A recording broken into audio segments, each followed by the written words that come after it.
You're listening to Nest Talk, the best and most elite Baltimore Ravens podcast on the internet. Now, here's your host, Christopher Linfante. Ladies and gentlemen of the Ravens flock, my name is Christopher Linfante, bringing you another edition of the Nest Talk podcast, the best and most elite Baltimore Ravens podcast on the internet.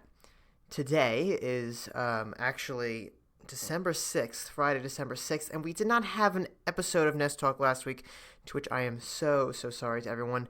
Between the Thanksgiving holiday and a lot of the work I had to do actually for the podcast, we were not able to get an episode in. What I mean by that with the work for the podcast is we actually had a technical issue with it's a little technical to talk about, but the RSS feed. If anyone knows what that is, essentially it's the feed that sends our podcast to iTunes.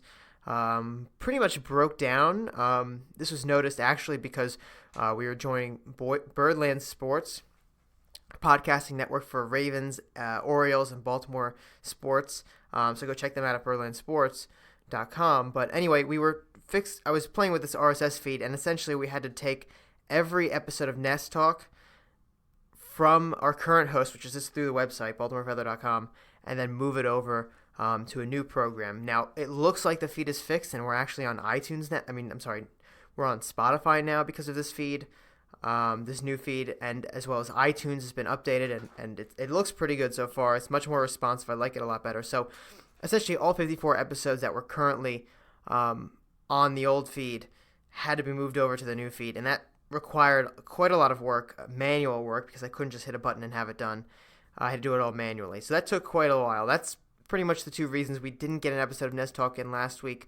So again, I apologize for that, but we'll make it up for you today with this brand new episode. But if you're listening again on iTunes, make sure you subscribe to the podcast. Give us a rating on iTunes as well. If you're listening on Spotify, welcome. This is pretty much the first episode that's actually correctly on Spotify. We did try to get it on Spotify before, but we had errors I think are tied to that old RSS feed. The new one, now everything works perfectly. So if you're listening on Spotify, welcome. Follow the podcast on Spotify. That always helps. And of course, if you're listening on YouTube, where a large chunk of our audience is, make sure you subscribe on YouTube, like the video, give me some comments, feedback, whatever you want. Just let me know what you think about the podcast, and of course, I'll take any suggestions in the future. If you have any questions for any episodes of the podcast, we haven't had any questions in a couple episodes here, make sure you send them in on the YouTube comments or tweet us at Nest Talk. And of course, you can find us at Nest Talk on Twitter. You can also find me at Chris Linfante or the Baltimore Feather at BeMoreFeather on Twitter. That's always a great thing to do, is follow us at those platforms. That way you can get to us all the latest Ravens news, opinions by me. And of course, every time Nest Talk comes out, we'll be publishing it on Twitter. But of course, the best place to get Nest Talk will always be BaltimoreFeather.com, where if you subscribe to the email news list, it'll pop up every time there's a new episode of Nest Talk. But of course, if you're following us on iTunes, it'll show up in your podcast library. Same thing with Spotify.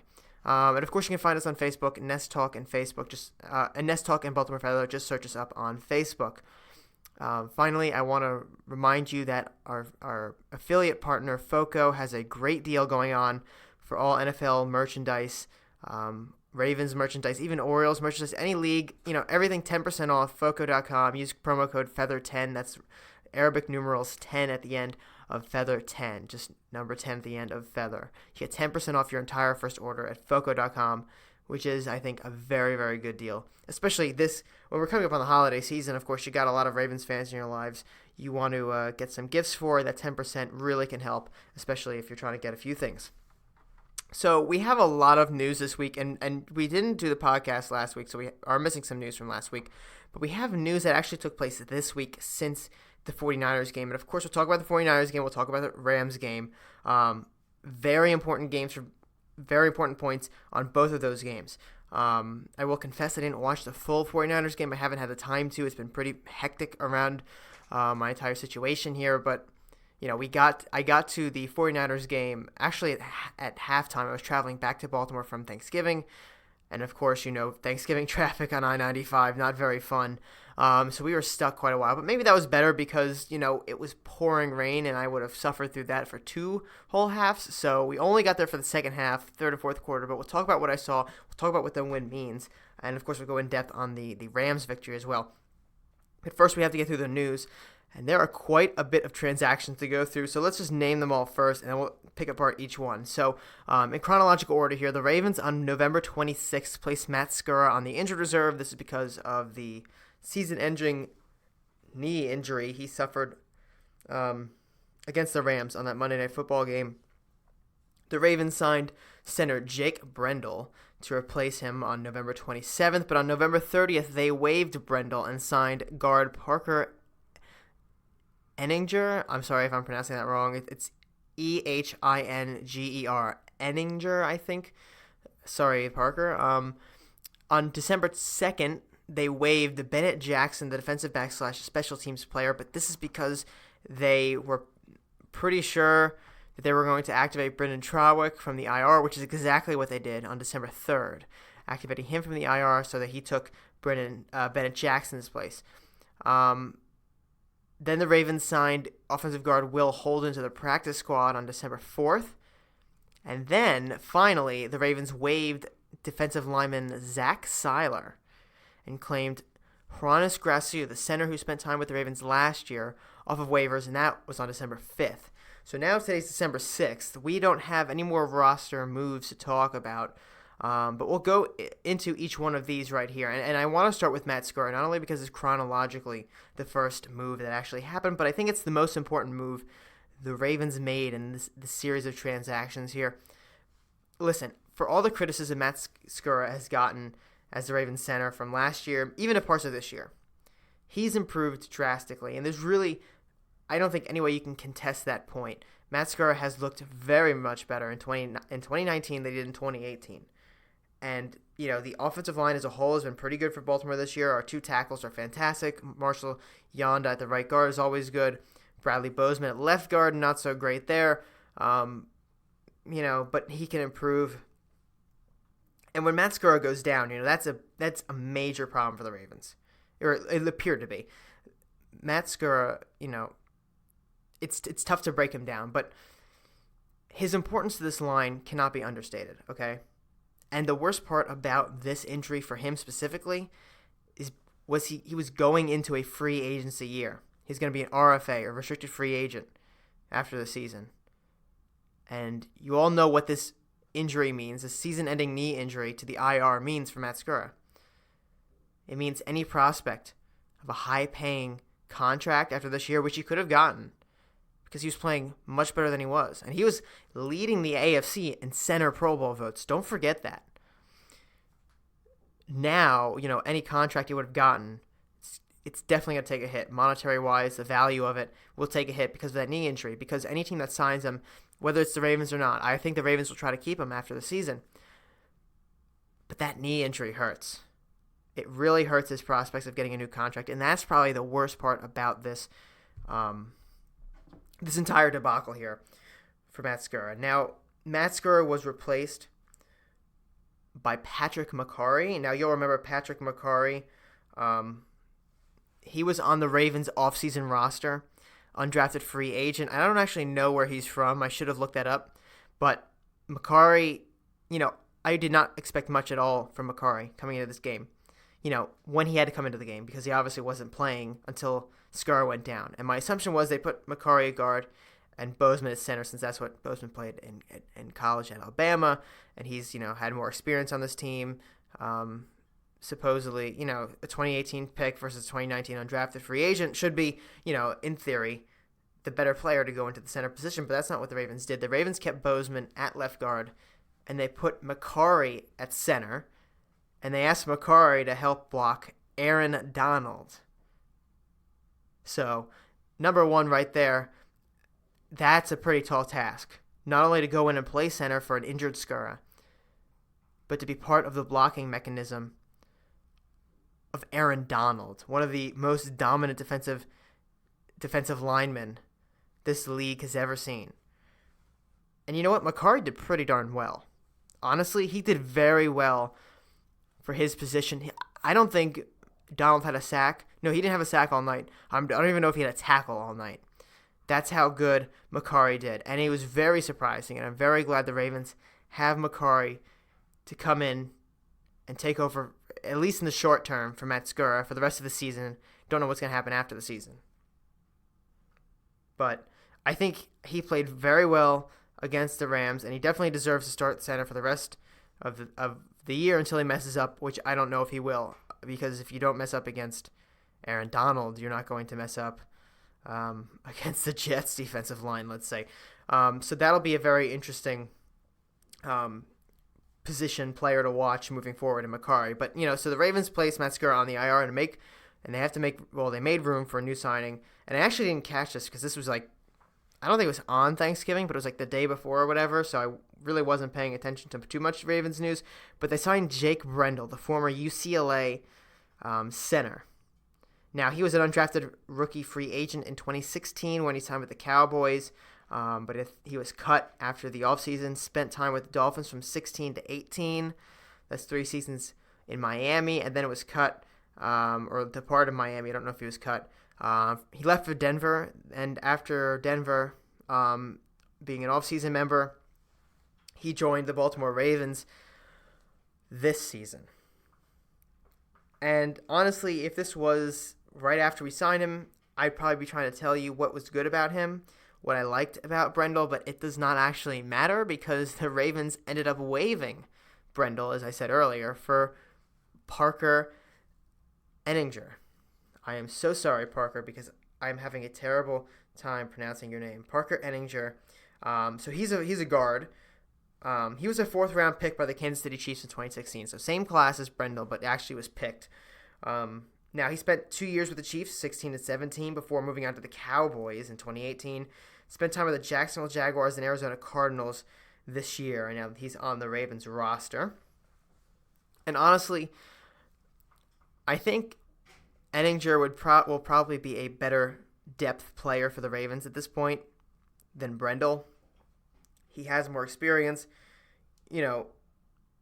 Being that draft pick, he has some high hopes. And look, I don't know much about either of these two players. To be completely honest with you, I don't.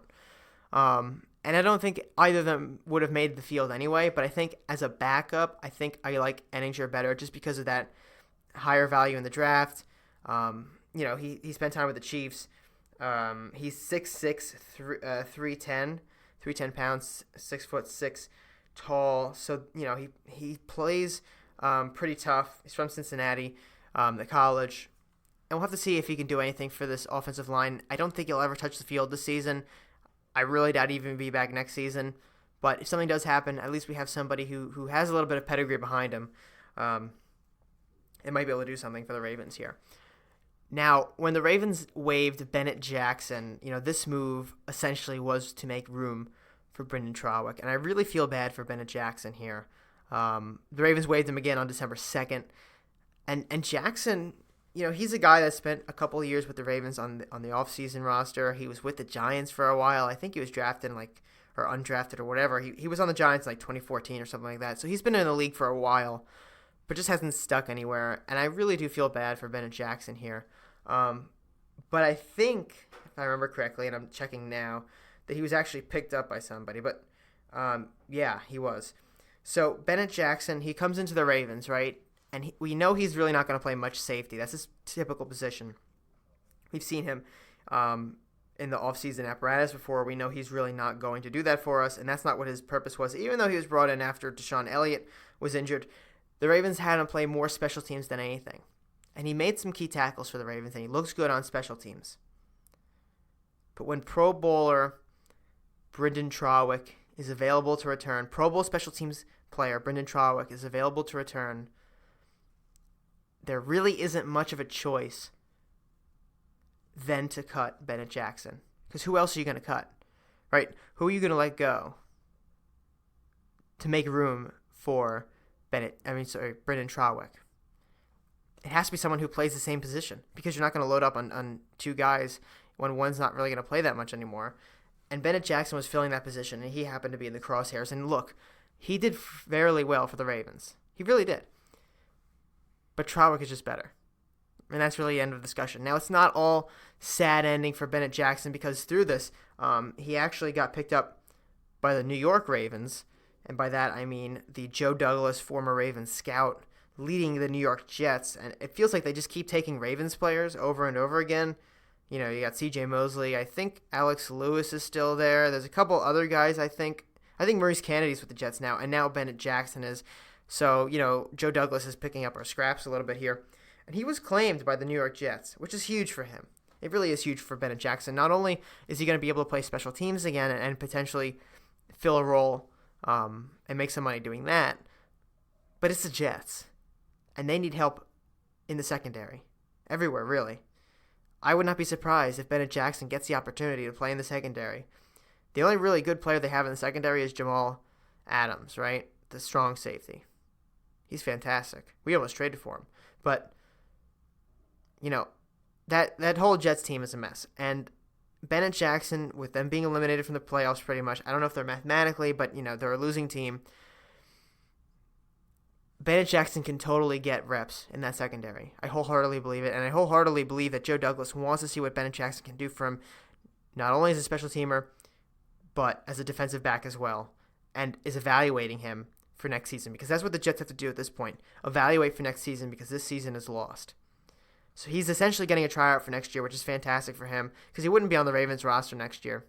I highly doubt he would have been. So this is a much better opportunity for him. So it actually, by getting cut by the Ravens, Bennett Jackson actually gets a better deal with the New York Jets, which is fantastic for him. Now, again, Brendan Trawick, former special teams Pro Bowler, activated from the IR the next day on December 3rd. And, you know, he played special teams for the Ravens early on in the year in Miami and against the Arizona Cardinals at home. But an elbow injury against the Cardinals kept him out of the field for quite a long time. And he was placed on the IR after a couple weeks. Didn't know if he would actually return, but this is now the Ravens' second return from the IR. You can't forget Emmitt Marshall returned as well. So the Ravens used up both of them. And I think Brendan Trawick, you know, I keep saying it, but he's a very good special teams player. And I think he's actually going to provide a valuable service for the Ravens here, especially without Justin Bethel. You know, no more Justin Bethel on this roster.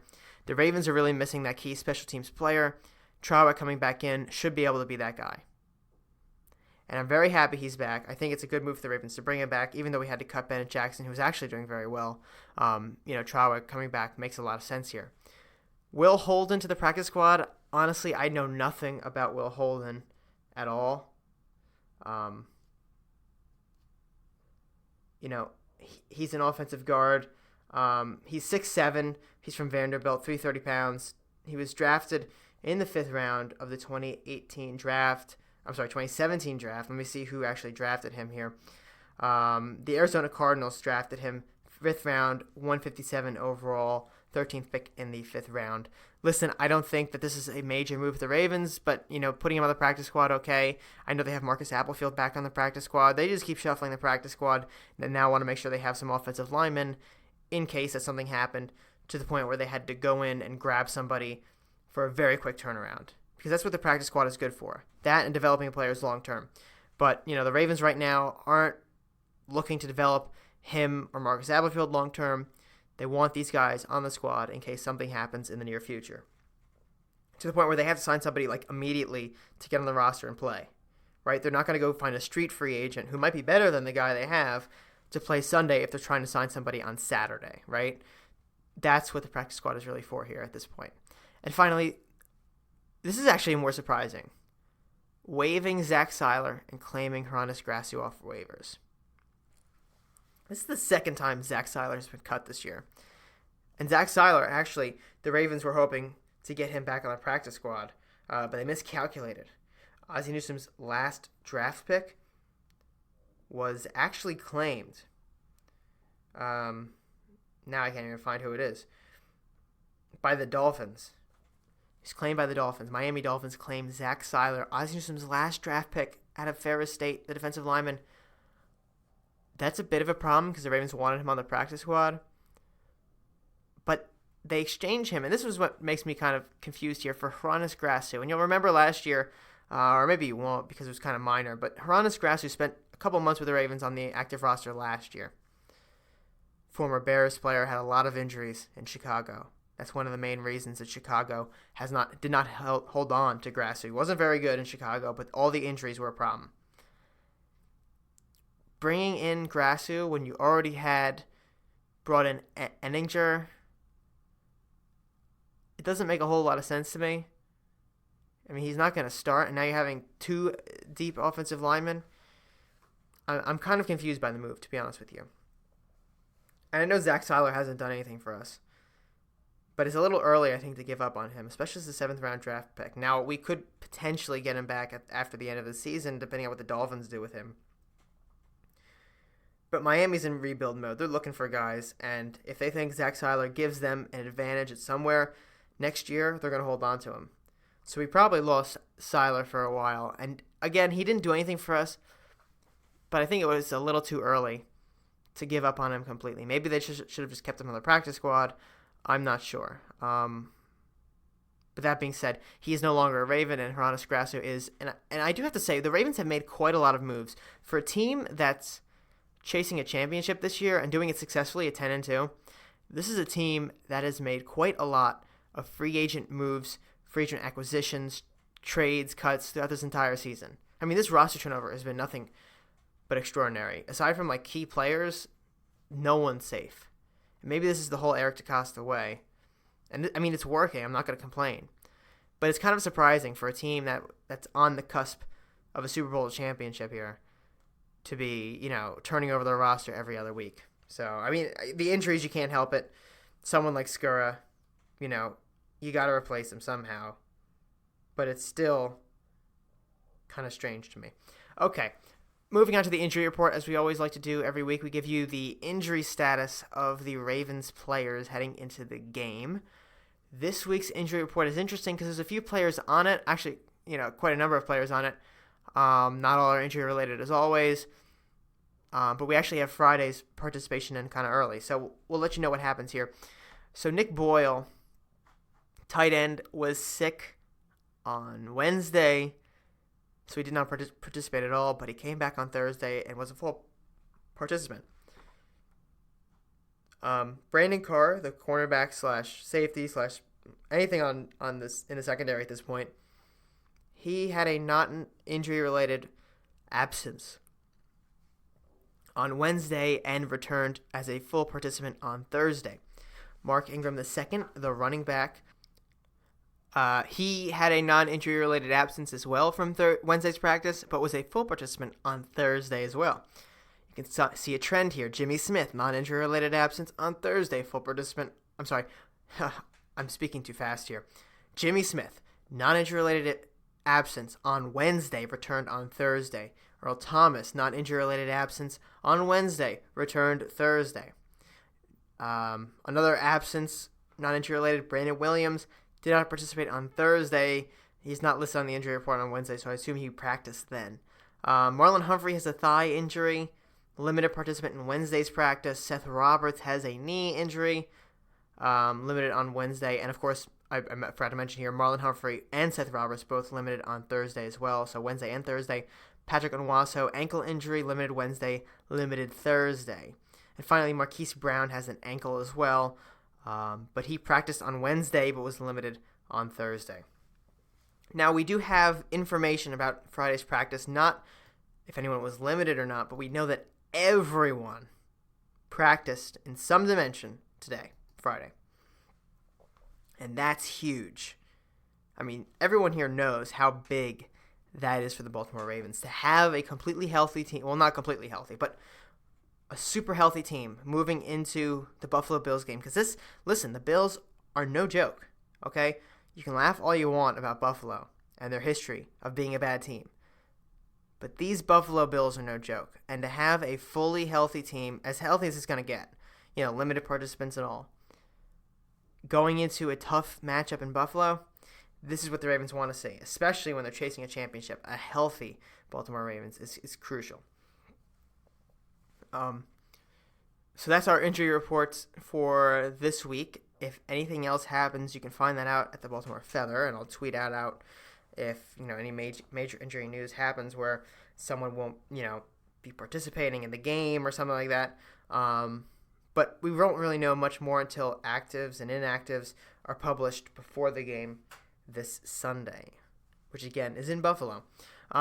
So one more piece of news before we move on into our game recaps here. I just want to mention that Brandon Carr has been nominated / awarded the Ed Block Courage Award for the Baltimore Ravens. If you don't know, the Ed Block Courage Award is a yearly award given out by an independent foundation. Ed Block used to be a player on the Baltimore Colts. I think it goes to one player on every team in the National Football League. And Brandon Carr, I mean, no surprise, he's a fantastic guy.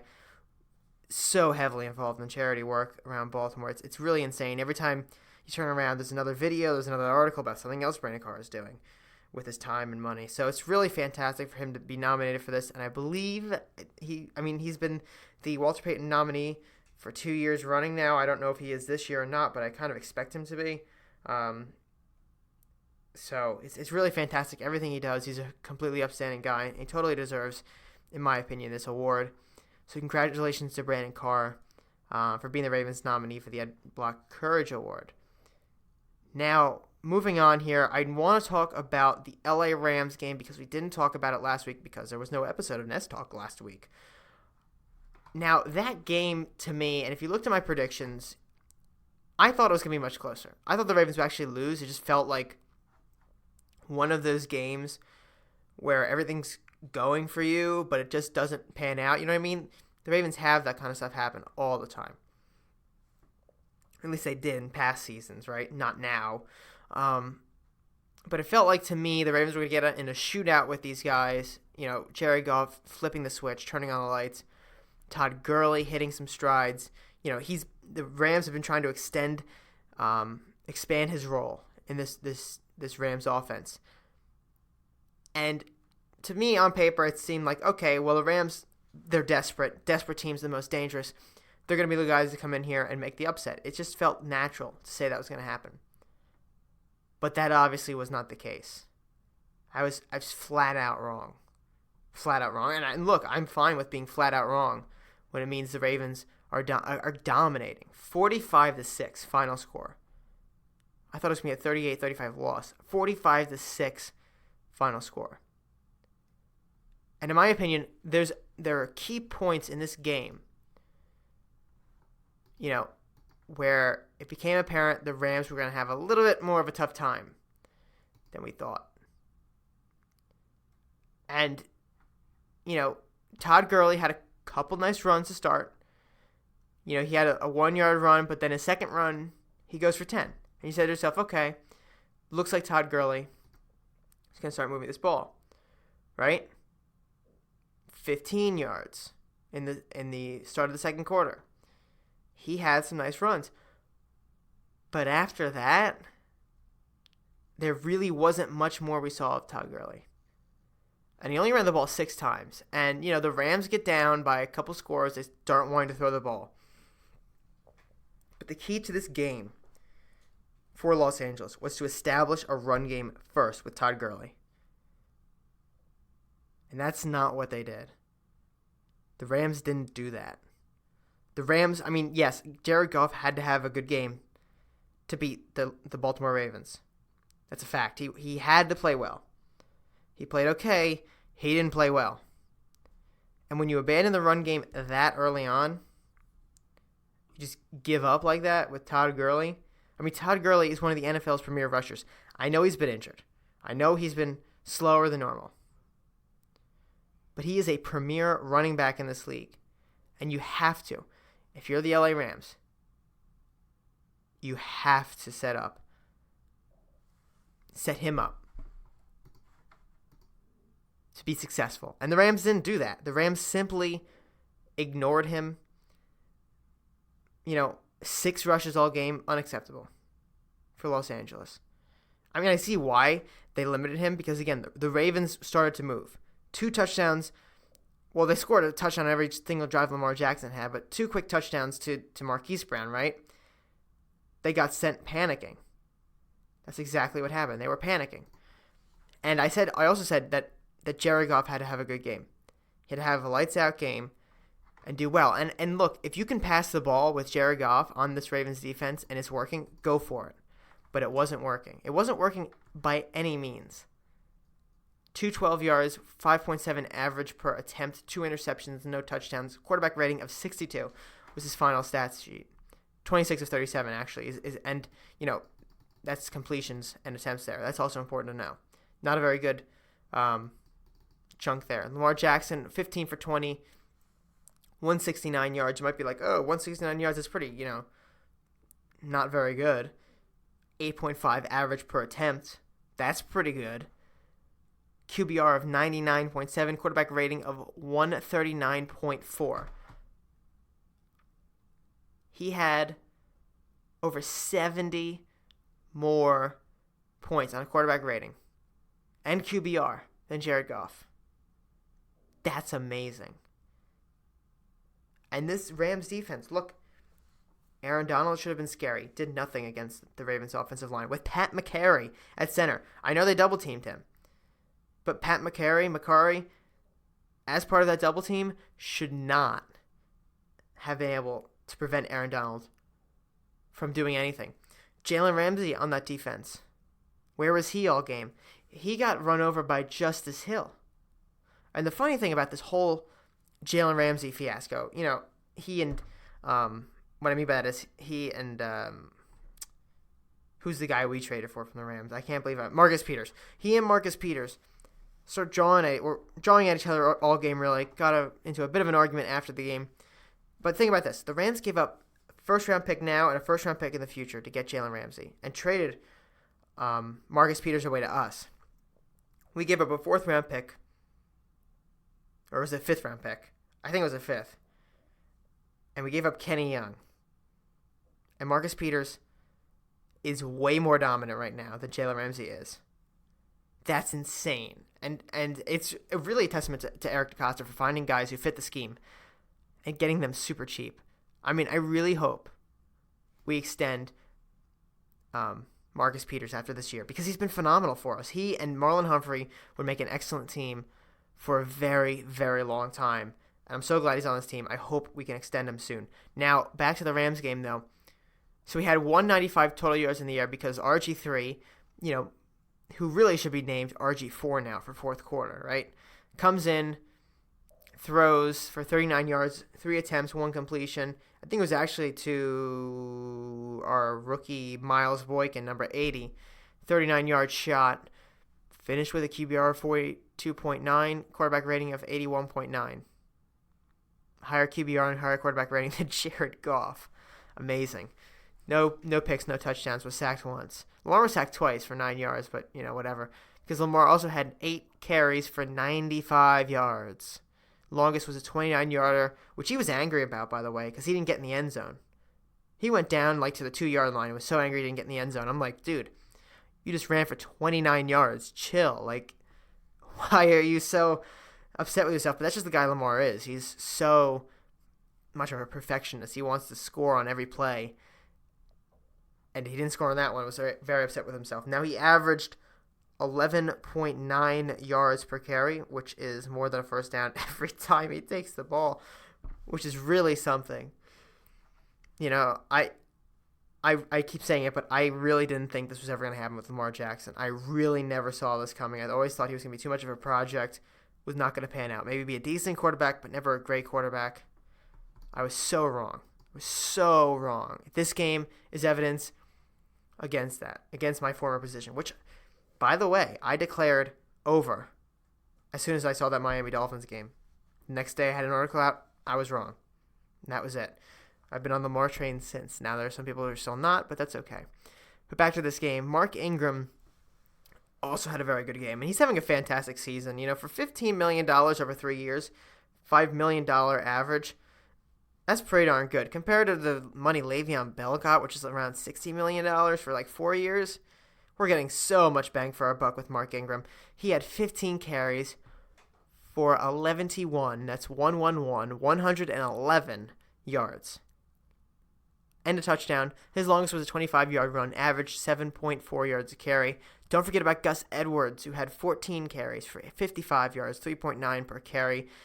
really in some short yardage situations he was brought in, and to have that 3.9 average, being thrown up the middle like that, it's pretty darn good. Longest was 11. Justice Hill, as we said, ran over Jalen Ramsey at one point. 8 carries, 27 yards, 3.4 average. 11 was his longest. And RG3 had 3 attempts, finished with negative 3 yards. His longest was negative 1 yards.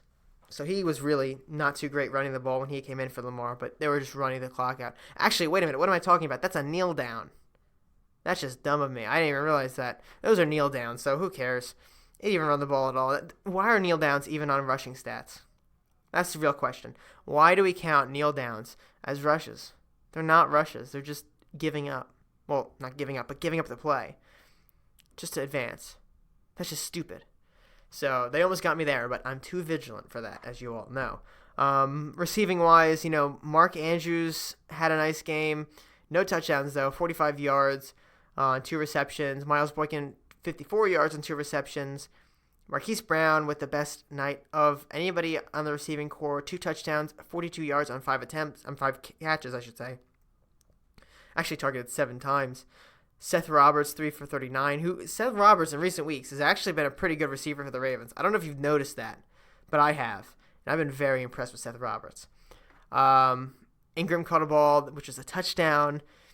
Willie Snead had 2 touchdowns as well. On 2 receptions, 14 yards, both for a touchdown. Mark Ingram's touchdown reception was for 7 yards. Nick Boyle, no touchdowns this week, 1 for 7.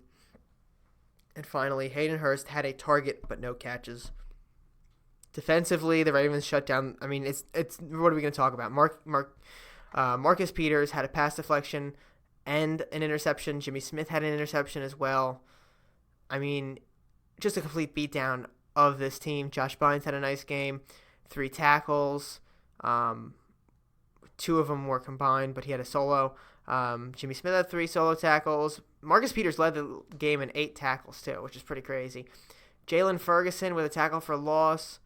I don't know if anybody... I know there's some people who had a sack. Yeah, here they are. Jimmy Smith had a sack. So Jimmy Smith had a sack, which is the tackle for loss, pass deflection, quarterback hit, and interception, and 3 tackles total. Another sack went to Matthew Judon, who was pressuring... I mean, Matthew Judon all night was pressuring Goff.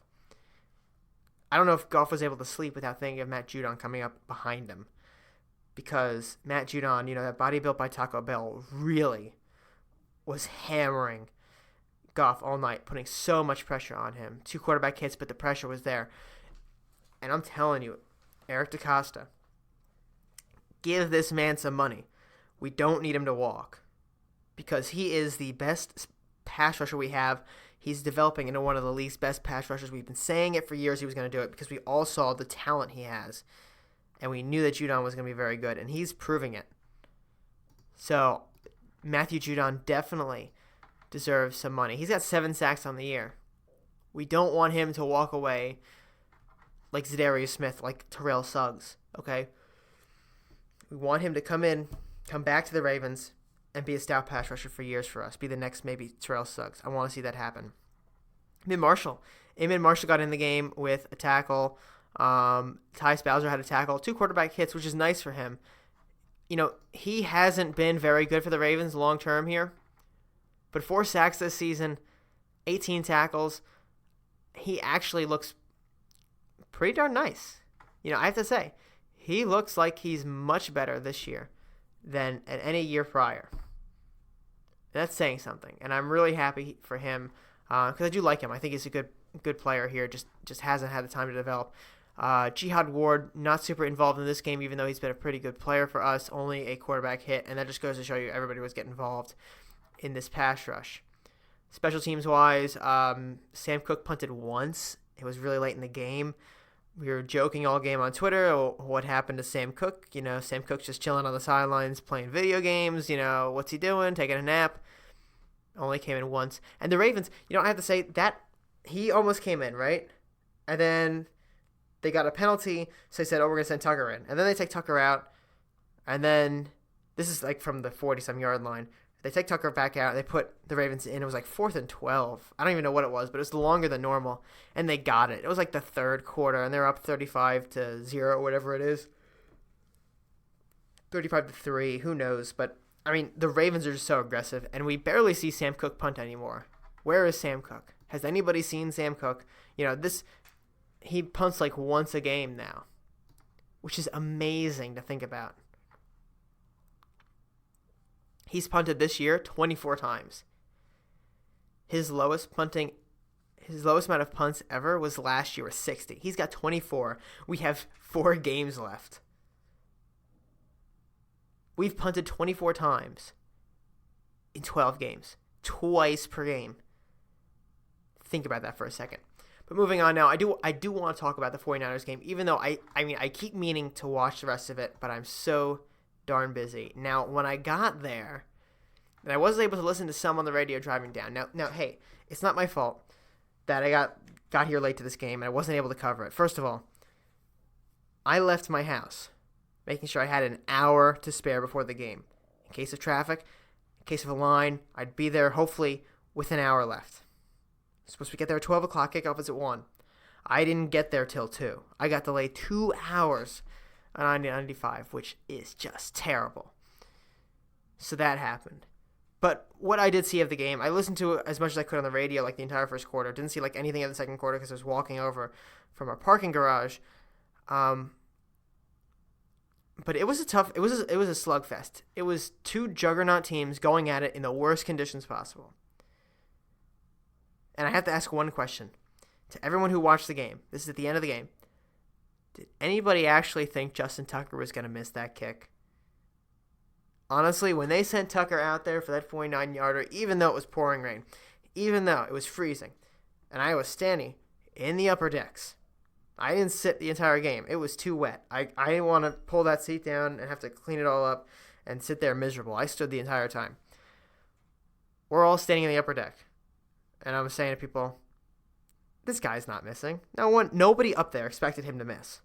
Now, if you were a 49ers fan, maybe you thought, oh, maybe he'll miss. But we all know Justin Tucker. Tucker was not going to miss that kick. All of us knew that. And he delivered. He flat out delivered. He's the MVP of the game. Even though Lamar had a good game. Justin Tucker's the MVP. Now, the 49ers got off to a early lead with a Jimmy Garoppolo touchdown to, I believe it was Raheem Mostert on the catch. And that should not have happened because, I didn't see it, but everybody on the radio, on Twitter was saying Marcus Peters was in position to catch the ball, but lost track of the ball and let the touchdown happen. And in those rain conditions, it's even amazing that he was able to catch it. If you weren't at the game, you have no idea how bad it was. You could see it on television, but if you're not there, I felt like I was going to die standing out in the rain. But, it was worth it. I got back to the car. I turned on the heat. I put the heat up to 80, and I just put my hands up to the vents because, it wasn't that cold. But, the combined wind up there in the upper decks, the rain, I didn't have any gloves on. That was a stupid move. I had my hands in my pockets of my jacket, but it got wet in there. So it was so wet and cold. You try to move your fingers, and they're moving at half a mile an hour speed, right? They're so slow. So, that's how cold it was. That's how rainy it was. It wasn't just physically cold, but all the elements together made it very cold, very wet. Not great conditions. So it's amazing that anybody could actually catch the ball in the conditions that were on the field. It's amazing they were able to play on that field. It was the worst rain game. And I went to 2 rain games last year. The 2 first games were bad rain games. This is the worst rain game I've ever been to. Okay, this is it. Far worst rain game I've ever been to. But anyway, what was I talking about? Oh, yeah. Marcus Peters should have caught that ball. Marcus Peters should have picked the ball off. And he didn't. That's okay. Honestly, it happens. The guy's a freewheeler, okay? And I don't mean that negatively. He's the kind of guy that's going to go out there and play how he plays. And he takes risks for big payoffs. And a lot of the times, those are huge payoffs, and we go crazy. And I really don't want it any other way because, look, Marcus Peters, we need some risks. We need risk takers. Ed Reed was a huge risk taker. But when they paid off huge. It's the same thing with Marcus Peters. It happens. I can't be critical of him. He's been too good for us this entire time. One bad play since coming over to the Ravens. For everything he's done for us, I give him a huge pass for that. And we still won the game, so who cares? In the end, who actually cares? I really can't tell you much more about the defense because it was just terrible up there. I could barely see the numbers. It was difficult. But going off the stats here, Humphrey was 7 tackles. Jimmy Garoppolo only passed for 165 yards and a touchdown. 15 completions out of 21 times. Quarterback rating of 110.2. The ground game with Raheem Mostert was their absolute biggest. I'm sorry, they didn't pass to Raheem Mostert. He passed to Deebo Samuel. What am I talking about? I was looking at the wrong stats. But the ground game, Raheem Mostert on the ground, 19 carries for 146 yards, 7.7 average was the best. Deebo Samuel had a end-around sort of thing. I think it was, don't quote me on that, for 20 yards. But the other rushers, Tevin Coleman had 5 carries for 6 yards.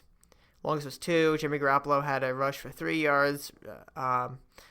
George Kittle had a rush for negative 3 yards. But Raheem Mostert on the ground for 146 was their leading way to accumulate yards. And the Ravens and 49ers actually had pretty close rushing numbers here. 174 rushing yards for the Niners, 178 for the Ravens.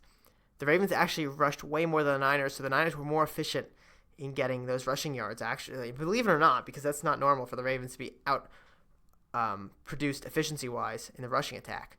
The 49ers rushed 29 times for an average of 6 yards per carry. The Ravens rushed 38 times for an average of 4.7. Now, 4.7 is still a great average, but they were shown up a little bit by the 49ers there. Lamar throwing 14 for 23, 105, and a touchdown. He threw that touchdown to Mark Andrews. I think that was in the first quarter. I remember hearing that on the radio. He targeted Andrews 6 times, only caught 3. I mean, Hurst was caught 3 out of 4. After the game, Lamar said it was super hard to throw the ball. It's not like he took a step back here throwing. He lost his mechanics or something and honestly turned back into a running back or some ridiculous thing. No, I mean, it's so difficult to throw in those conditions. What happens when it's so rainy like that and it's cold, right? The ball, first of all, gets heavier and it gets a little tighter to hold, right? So the trajectory is different than you would be, if you were throwing in the sun, in the cold. If you're throwing in the cold, even if it's snowing, right? The ball's not going to be that much heavier, maybe slightly because of the cold. Condensing the pigskin. I know it's not actually pigskin, but whatever it is. The leather, I don't know. When it's raining, though, it adds all that wetness. The grip is different. It's heavier. There's more mass to that ball. It's so difficult to throw in that. And honestly, to get 105 yards, a touchdown, no picks, finish the day with above 50% pass completion is a win for Lamar Jackson. It's a win. And hey, they won the game too. And we were sitting up there, we're like, it was 6 minutes left to go, right? They get the ball with 6 minutes, and we're all standing there up in the upper deck. Please, we're all thinking, don't let this go to overtime. Just end it here so we can go home. And they came in the clutch, and they did it. And I have to say, I expected Justin Tucker was put in that position to do it. Wasn't sure if they were going to get to that position. But they did. Now, what does this mean for the Ravens heading to 10-2 here? I want to talk about our playoff implications here. We are 10-2. The Cleveland Browns have officially been eliminated, not from playoff contention, but from AFC North contention. 5-7. They cannot catch up to the Ravens. If they win out, we lose out. We still have a lead over them, with 4 games to go, mind you. So this is a pretty substantial lead here. The Cincinnati Bengals have been eliminated from day one. They're 1-11. They're gone. The only team that can actually get the Ravens in the divisional race is Pittsburgh Steelers.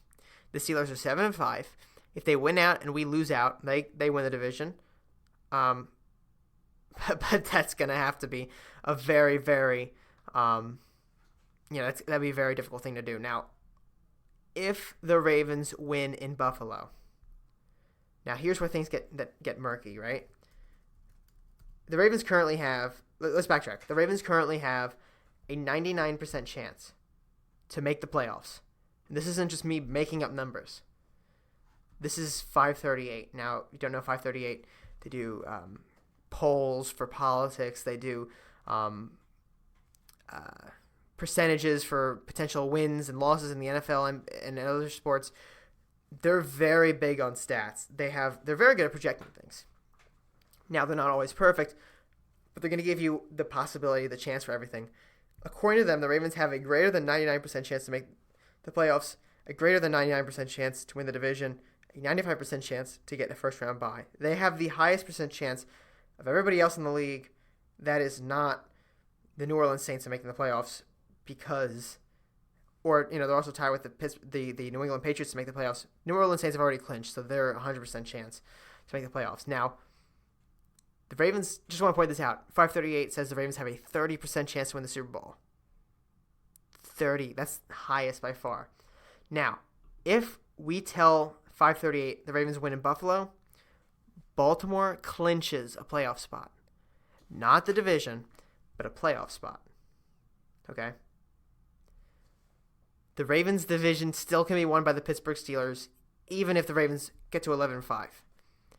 Now, does that mean the Steelers are actually going to win the division? They'd have a 3% chance at that point.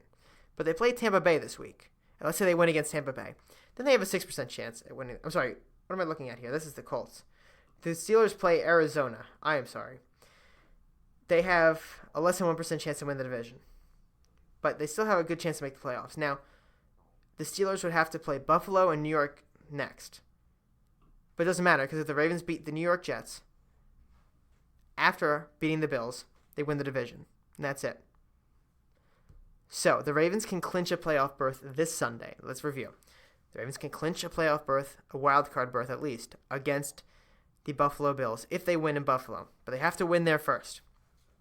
The Ravens can clinch the division with a win over Buffalo and a win over New York. But if the Ravens win over Buffalo and the Pittsburgh Steelers lose against Arizona, in Arizona, the Ravens clinch the division because the Steelers would fall to a best possible record of 10-6, while the Ravens' the worst possible record would be 11-5. There's no way the Pittsburgh Steelers could possibly catch up. They could maybe make the playoffs as a wild card, but an 11-5 record with a 10-6 Steelers team will force the Ravens to win the division. And all the Ravens have to do now is continue to fight the Pittsburgh Steelers. I'm sorry, the New England Patriots. I'm mixing up a rival with rival here for that first round bye, for that number 1 seed. If the Ravens get the number 1 seed, they will be the odds-on favorite to win the Super Bowl, I imagine, at least to go to the Super Bowl. So it's crucial they get that number 1 seed. It gives them home field advantage. Critical home field advantage. Always helpful. So that's our playoff review here, heading into the final stretch of the last 4 weeks. It's going to be very interesting. I don't want football season to end, and it might not end until February the way the Ravens are playing here. But we first got to get past the Bills. And the Bills, look, the Bills are never that great, but this year, they're a solid team. I have to commend the Bills for what they've done. This offseason, I was looking at them. I think I was on the Goal Line Stance podcast, which is, if you don't know, is an occasional podcast I do with a friend, Nick Sparber, and co-host. And we were reviewing. I'm like, look, the Bills made a lot of nice moves this offseason. Josh Allen looked okay at the end of the season, and now he looks pretty darn good. They get John Brown in. They've got Frank Gore still. They have some players up there in Buffalo. They really do. They had a nice offseason, and it's rewarded them. They're 10-3. They're coming off a win against the Cowboys. Not 10-3, 9-3. They're riding high. They actually have a chance to win the AFC East, which is amazing. I mean, it would take New England to falter a little bit, but they're right behind New England, and they're humming. So what's it going to take to prevent the Bills from upsetting the Ravens? Because even though the Ravens are going to Buffalo, they are actually the favorites, I think by 6.5 points, to beat Buffalo. How do the Buffalo Bills stop the Ravens? Honestly, I don't know. Because every time I say there's a way to stop the Ravens, a team has to do this, a team has to do that, it doesn't actually happen. In my opinion, they're going to have to figure out a way to keep Lamar from dominating on the ground, because that's where the Ravens' success starts. It doesn't mean they could still win if Lamar has a throw. I'm not saying that. It means they have to stop what the Ravens are most successful at first, and that's running the ball. But even if they stop Lamar, we have Mark Ingram, Gus Edwards, Justice Hill, Marquise Brown can do end arounds. There's too many components of the rushing game. And I mean, look, they are, I think, the fifth best rushing team. Fifth best. Yeah, they have the fifth best rushing attack in the league. So, they're a team that could practice well against us. Now, defensive-wise, I don't know why I didn't include any defensive stats here, which is stupid. Let me get that out for us here now. Anyway, I'm a little off this episode if you can't tell. The Buffalo Bills, they're going to have to figure out a way to limit the Ravens' rushing attack. And no team has done that since I don't know when. Honestly, maybe since last year's LA game, the playoff game. Who has stopped them? Can you tell me? Because I can't tell you. Honestly, I can't. So, and it starts with the rushing game. The best rushing defenses in the National Football League. Baltimore is 6. Buffalo is 14. So they're not terrible, but no rushing defenses actually stopped the Ravens. Even the best ones this year haven't done a darn thing to the Baltimore Ravens. And, coming in with this Buffalo team, the 5th best offensive rushing attack in the league versus the Ravens' 6th best rushing defense. I can't speak today. 6th best rushing defense in the league. It's going to be very difficult for them not only to produce, to prevent the Ravens from dominating on the ground, which is, pretty much a fool's errand at this point. It's going to be very difficult for them to dominate on the ground themselves, which might be the way. If the Ravens are going to fight with a time of possession battle on the ground, the Bills may as well fight fire with fire and try to turn the tables and make us lose a time of possession battle. But then the Ravens can also shoot pretty quickly, and the Bills can shoot pretty quickly too. Josh Allen is having a nice year. Now, he's mobile as well, but he's not as mobile as Lamar Jackson. Somebody, I think, made a comment on what was it, Twitter or something like that, where they said, Lamar is Lamar. Even though these two players have a combined 1,407 rushing yards, whatever it is, some historic number, Lamar takes up 900 of those yards. Allen takes up 400 something. He rushes more akin to the way Cam Newton does, kind of slower than Lamar, but he's still a good rusher. And then he's got a cannon of an arm. So we'll see what they can do. Honestly, I just don't see the Buffalo Bills winning this game. To be quite honest with you, I don't see anybody beating the Ravens for the rest of the season. I honestly think the Ravens at this point are going to win out. It's not that crazy to think about since they've dominated every team. This is the last good team, in quotation marks, they play. Pittsburgh's always tough, but they're not that great. They beat the Rams, the 49ers, the Patriots, the Houston Texans. Everybody remember the Cleveland Browns fans, not to divert here, that were saying, though, we have the easy schedule coming up. You guys have the tough schedule. Good luck. You're not going to do anything. Yeah, we haven't lost a game since week, 4? That's a major L for all the Browns fans out there, saying that we weren't going to win much more. Crazy to think about that we haven't lost a game since week 4. But what can the Bills do again to beat us? It might be futile at this point, but they have to try to stop the rushing attack somehow, or at least slow it down. And I think they're going to try to fight fire with fire and win their own rushing attack and time of possession battle against the Ravens. Maybe that's what takes them over the edge. Maybe that's the formula to beat the Ravens right now. No one has actually found a winning formula to beat the Ravens since they overhauled the defense. So it's going to be very tough. But some key players, obviously, got Josh Allen. He's got to have a good day for Buffalo. John Brown, I think, has to have a nice day. You remember John Brown from last year with the Ravens. Was great with Flacco, not so great with Lamar because he wasn't throwing deep at the time. He'd probably be good with the Ravens now, though. But 882 yards on the year, 61 catches. He has an average of 14.5 yards per catch, which is very good for a wide receiver. That's a first down and a half every single, not every single play because, it's an average, but basically every play. And I think Tre'Davious White, the cornerback, should need a good day. He's got 2 picks on the year. Getting him into a groove against maybe Marquise Brown or something would totally help. Now, let's just take a look at the injury report for Buffalo. I don't know why I didn't put it. I usually put it on here. Actually, it's just one player. Ty Nashik, tackle, has an ankle injury, and he was ruled out. It doesn't look like, unless there's another source somewhere else, that anybody is really going to be out for the Buffalo Bills or the Baltimore Ravens, since the Baltimore Ravens had all of their participants playing, and Ty Nashik seems to be, yeah, he is. I just checked the Bills and Ravens website. Ty Nashik is the only player on the injured report for the Buffalo Bills. So, yeah, so it's going to be a very healthy game between these two teams, two very good teams going at it. Actually, two surprising teams, too, because I thought the Ravens would finish 9-7, which really looks stupid looking back, but that was the consensus. That's what I thought before anybody else made their predictions, but everybody else kind of backed me up on that.